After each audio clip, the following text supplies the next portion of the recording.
이 방송은 실제 상황입니다. 실제 공습 경보를 발령합니다. 핵무장으로 인류의 안전을 위협하는 북한. 지속적인 도발로 대한민국의 평화와 안전이 흔들리고 있습니다. 대한민국의 중심, 수도 서울. 지금 나서지 않으면 모든 것을 잃을 수도 있습니다. 지하철에서 본 것 같은데 몇 번 봤는데 정확하게 어디 있는지는 모르겠어요. 학교 대피시설은 어디 있는지 아는데 그 외에는 잘 모르겠어요. 신호음은 들어본 적 있는데 다 똑같은 거 아닌가요? 근데 정확하게 구분은 어려울 것 같아요. 사실 오래돼서 정확하게 기억은 못하겠습니다. 아니요, 그런 무서운 일이 일어나면은 아무것도 못할 것 같아요. 당황스러워서. 서울 시민과 함께하는 생존훈련, 민방공 대피훈련을 통해 알아보시죠.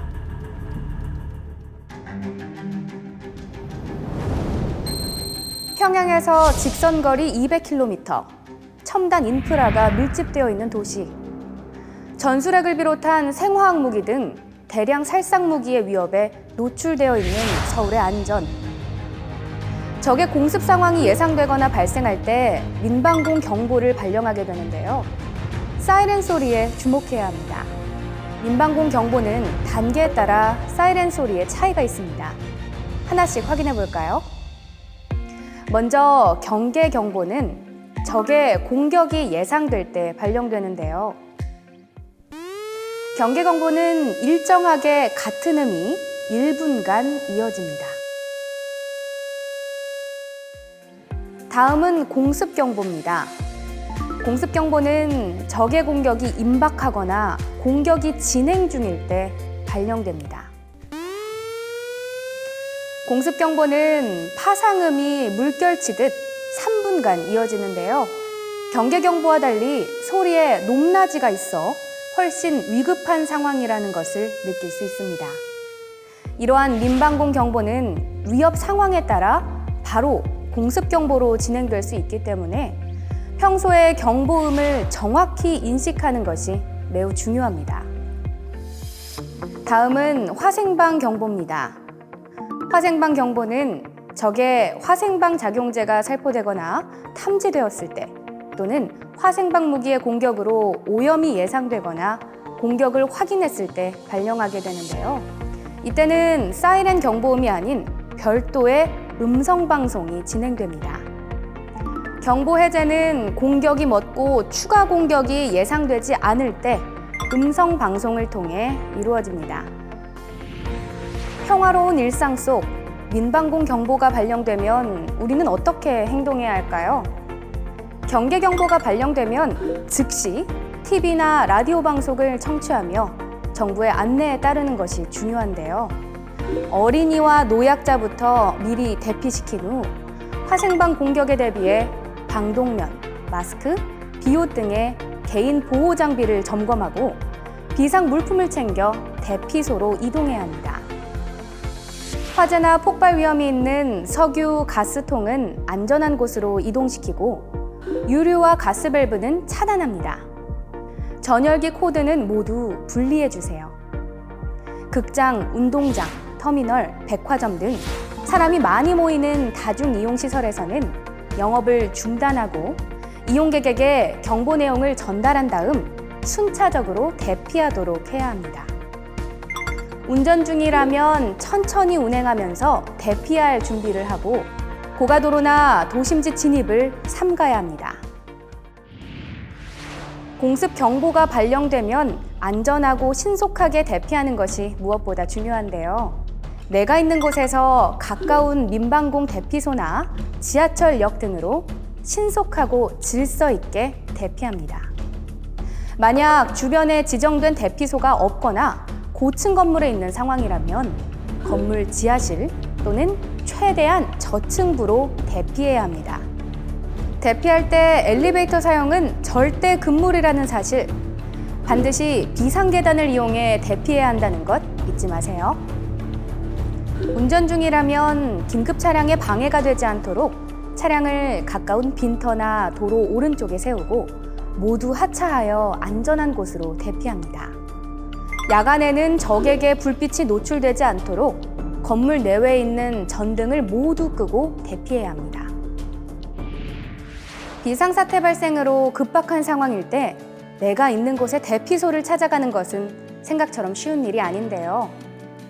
그래서 평소에 내 주변에 있는 가깝고 안전한 대피 장소를 알아두는 것이 중요합니다.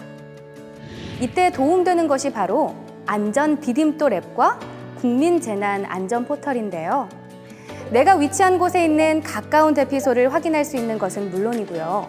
비상대비 국민행동요령과 같은 유용한 정보를 제공합니다. 특히 안전 디딤돌 앱은 통신이 두절된 긴급 상황에서도 언제 어디서나 이용이 가능하다는 사실, 휴대폰의 안전 디딤돌 앱 설치로 여러분의 안전에 대비하시기 바랍니다. 북한의 무력 도발 위협으로부터 시민을 보호하기 위해서는 공공기관이 솔선수범하여 훈련에 참여하고 지도해야 합니다. 관공서를 비롯한 공공기관은 민방공 경계 경보가 발령되면 자체 경계를 강화하고 비상근무 태세를 갖추게 됩니다. 공습 경보가 발령되면 지정된 대피 장소로 신속하게 이동합니다. 해제 경보가 발령되면 시민의 안전과 피해 상황 복구에 중점을 둡니다. 동주민센터와 동원된 민방위 대원은 주민들의 대피를 안전하게 유도하고 차량 운행을 통제하고, 경찰관서는 관내 치안 활동과 교통 통제를 강화합니다. 학교에서 민방공 경보가 발령되면 TV, 라디오 등으로 방송을 청취하고, 직장 민방위 대원은 방송, 호루라기, 메가폰 등을 활용해 상황을 전파합니다.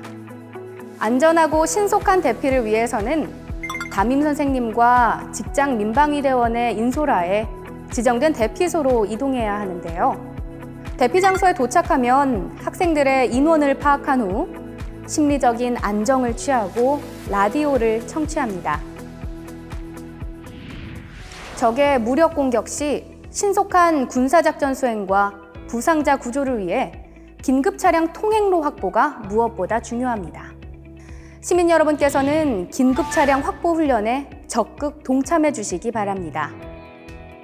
운전 중 긴급 차량을 발견하면 도로 오른쪽으로 차량을 정차시키고 차량 통제에 협조해야 합니다. 여기서 잠깐! 그렇다면 긴급 차량은 무엇을 말하는 걸까요? 소방차, 구급차, 혈액 공급 차량, 그 밖에 대통령령으로 정하는 자동차를 긴급 차량으로 규정하고 있습니다. 또한 민방공 대피 훈련을 진행할 때 군과 경찰이 합동 교통통제소를 설치해 운영하게 되는데요. 군과 경찰은 원활한 군사작전 수행을 위해 한강의 주요 교량을 통제하는 훈련을 진행하게 됩니다. 민방공 대피 훈련이 종료된 후에는 주민과 차량 통제를 해제합니다.